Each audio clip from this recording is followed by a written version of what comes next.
তিতাবৰত ভগৱানৰ চমৎকাৰ এজোপা গছত আবিৰ্ভাৱ হ'ল ভগৱান ৰাইজে ধূপ চাকি জ্বলাই সেৱা লয় ভগৱানৰ চৰণত ভগৱান ওলাইছে ৰাইজে চাকি ধূপ জ্বলাই সেৱা লৈছে এজোপা গছত আবিৰ্ভাৱ হৈছে ভগৱানৰ কোনোৱে কৈছে দেৱী দুৰ্গা কোনোবাই কৈছে হনুমান একাংশৰ মতে আকৌ এয়া বনদেৱী ঘটনাৰ স্থান তিতাবৰ ধলি চাহ বাগিচাৰ কছাৰী লাইনৰ বাগিচা অঞ্চলত শিক্ষাৰ পোহৰ পৰিছে যদিও এতিয়াও একাংশ বাগিচাৰ লোক অন্ধবিশ্বাস আৰু কুসংস্কাৰৰ কৰাল গৰাহত আজিৰ এই কাণ্ডই তাকেই যেন প্ৰমাণ কৰিলে এই গছজোপাত কোনো লোকে খোদিত কৰি থোৱা এখন মুখাৰ আকৃতিকে ভগৱান বুলি পূজা পাঠ কৰিছে ৰাইজে বিভিন্ন ঠাইৰ পৰা ভগৱানৰ দৰ্শন কৰিবলৈ আহিছে বহু লোক আৰম্ভ কৰিছে পূজা পাঠ প্ৰজ্বলন কৰিছে ধূপ বন্তি এই আজব কাণ্ডৰ সাক্ষী হৈ ৰল তিতাবৰ ধলি চাহ বাগিচাৰ এজোপা পানী চিৰিজ গছ এই বিশ্বায়নৰ যুগত এয়া অন্ধবিশ্বাস নে আন কিবা সেই বিচাৰ দৰ্শকলৈ এৰিলো আমি ৰঙাজানৰ পৰা আহিছো 3 নম্বৰ কেনে গম পালে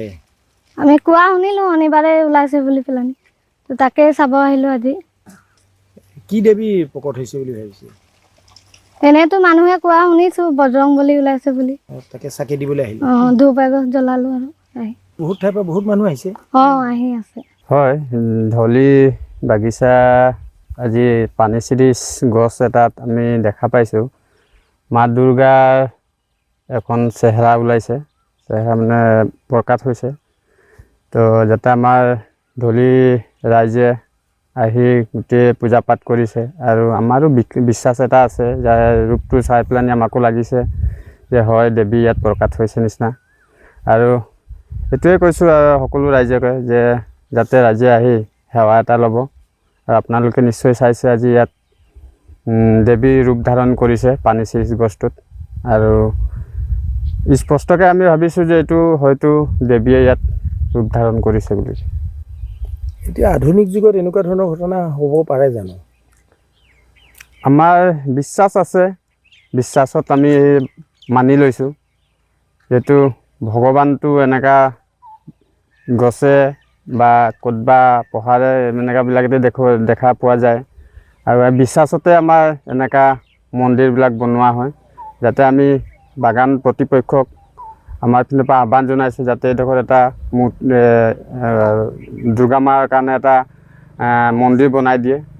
যাতে মন্দিৰ বনাই দিলে আমাৰ ৰাইজৰ কাৰণেও ভাল হ'ব আৰু আমাৰ যি আজি দুৰ্গা মায়ে প্ৰকট হৈছে তাৰো সুবিধা হ'ব বুলি মই